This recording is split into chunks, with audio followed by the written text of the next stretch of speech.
given the following. Find tangent to A and cotangent to A. So, problem number 1. Tangent A is equals to negative 7 over 12, which is in quadrant 4. While number 2, tangent A is equals to 5 over 6 or 5 over negative 6 in quadrant 2. So, isolve na ang aton nga problem. So, number 1, tangent A is equal to negative 7 all over 12 and in quadrant 4. So, ginusaran ta na. Nagbalik na ta sa aton to nga second or midterm. So, ano aton quadrant 4?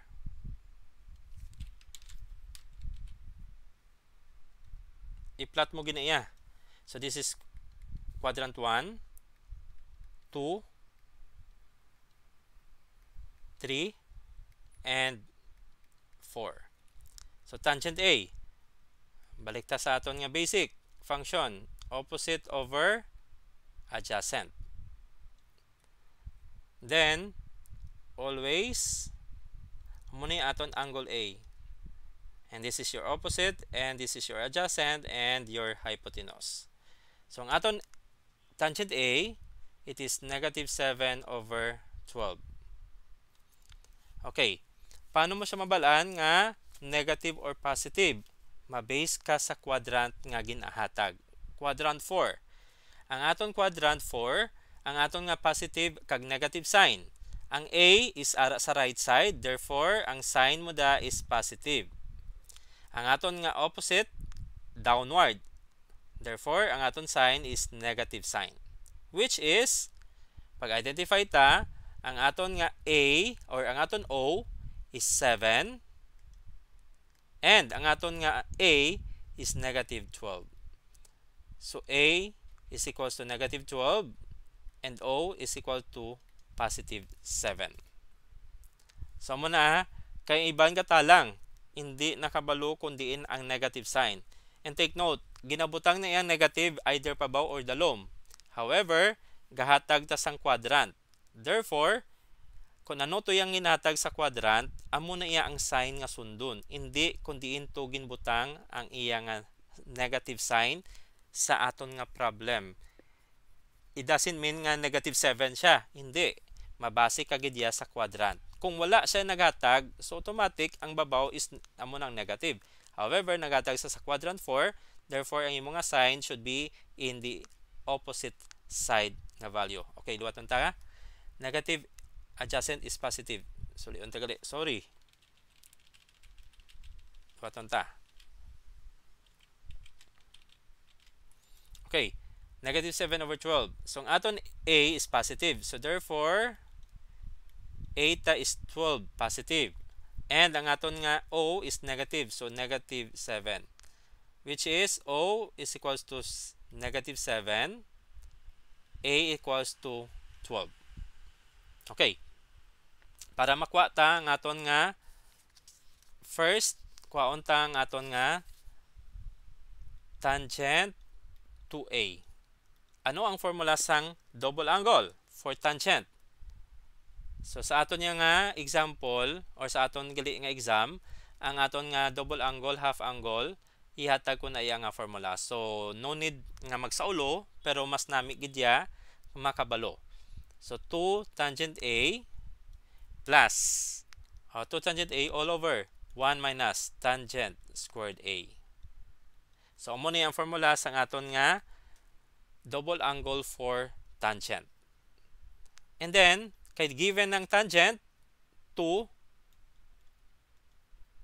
times, i-change na ang aton tangent A to negative 7 over 12.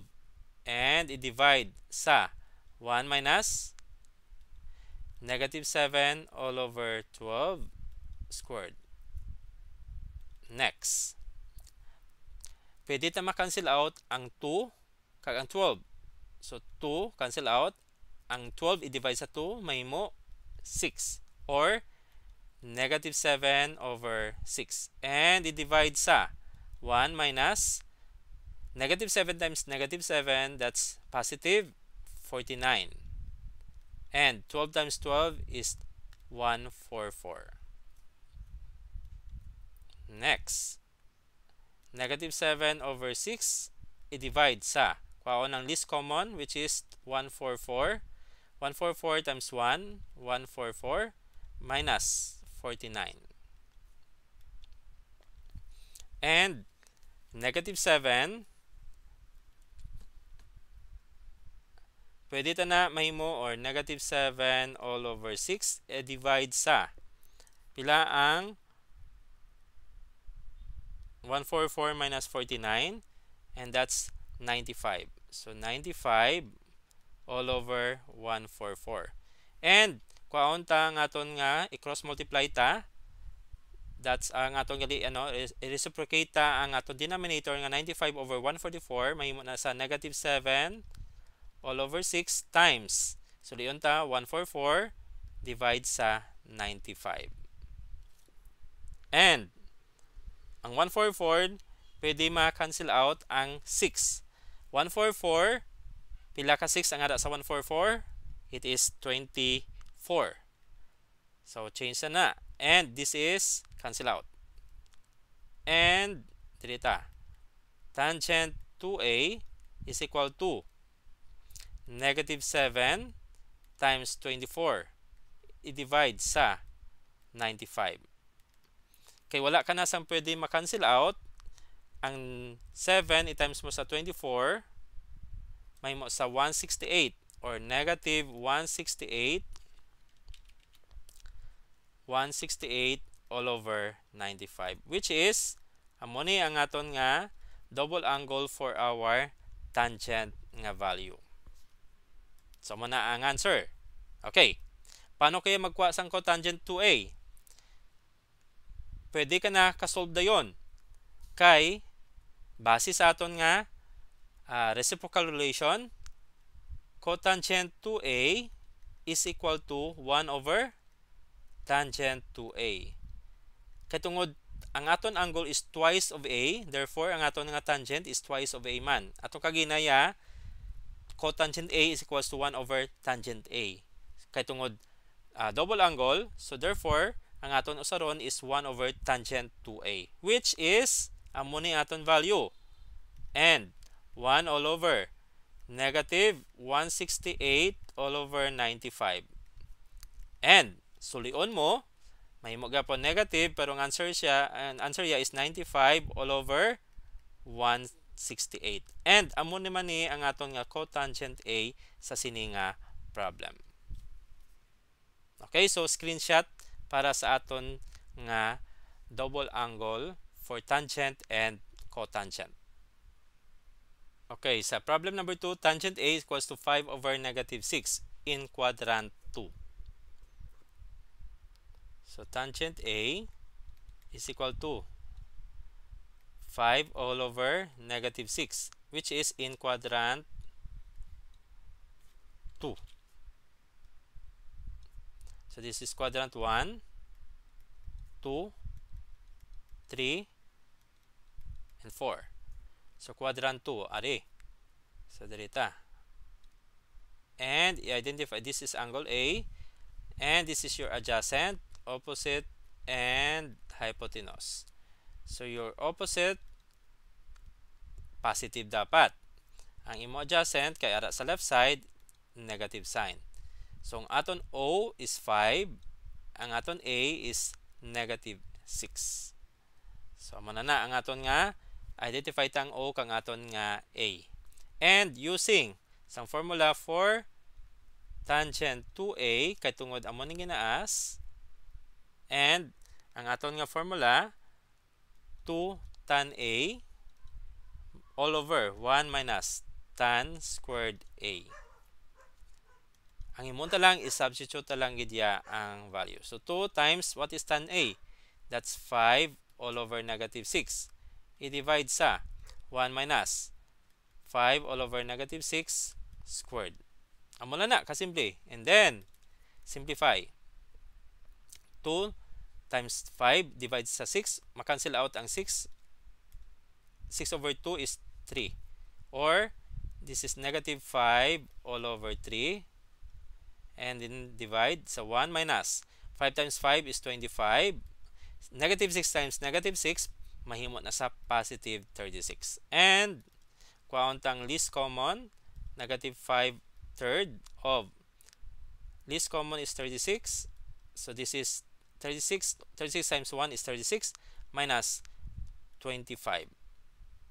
And negative 5 third all over 36 minus 25 is 11. So this is 11 over 36. And kuaunta ang reciprocal or reciprocate ta ang 11 over 36, mahimo na negative 5 all over 3 times 36 over 11. And makancel out ang 3. And this is 12. So 5 times 12 is negative 60 all over 11. And this is your tangent 2A. Okay, base lang ta sa formula for double angle for tangent. And kay tungod may tangent 2A na ta, we can solve for cotangent 2A, which is 1 over tangent 2A para na sa aton nga reciprocal relation.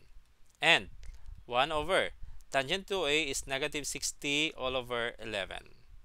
And i-reciprocate ang aton denominator nga negative 60 over 11, mahimo na sa 1 times 11 over negative 60 or negative 11 all over 60. And this is your cotangent 2A.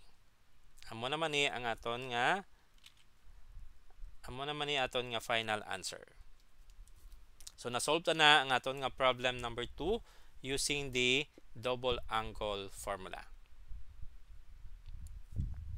Additionally, sa aton na ng problem number 2, ang can identify tang O, which is 5, ang A ta is negative 6. Aton panginta is sin 2A based sa problem number 2. Ano ang formula sang sin squared 2A or sin 2A? So ang formula sang sin 2A, okay, klarohon ko lang. Sin 2A is equal to 2 sin A cosine A. Amo na ang formula sang aton nga double angle for sine. Okay, may mamangkot gina iya. Teacher, ang given is tangent. Paano namon usaron si sine kag si cosine? Ari. Ang imong ta, find the value of h. H is equals to square root of a squared plus o squared. So kaunta na ang h. Anong a? Negative 6 squared plus o 5 squared. And this is negative 6 times negative 6 is 36 plus 5 times 5 is 25. And h is equal to square root of 36 plus 25, that's 61. So hindi na tayo mag decimal points kundi fraction or square root. So h is square root of 61. So paano ta makuha amo ni aton nga equation 1? Paano ta makuha ang sin A? That's opposite over hypotenuse, which is O is positive 5 all over h nga nakuha ta square root of 61. What about cosine A? A all over h, and A is negative 6 all over square root of 61. Ari na ang aton sin A, and this is also cosine A. Sin A and cosine A nga value is substitute sa equation 1. So at 1, para makuha ta ang sin 2A. Sin 2A is equal to 2. What is sin A? That's 5 all over square root of 61. Multiplied by cosine A, negative 6 all over square root of 61. 2 times 5 is 10 times negative 6. That's negative 60 all over. Okay, square root of 61 times square root of 61. Mayara naman na times niya. Mayara gina magsala. Kang iba hindi na ni kabalo dayon kung square root of 61 times square root of 61. So kung square root of 61 times square root of 61, ang iya nga value is this is negative 60 all over 61. And amo na ni ang aton nga sign 2a.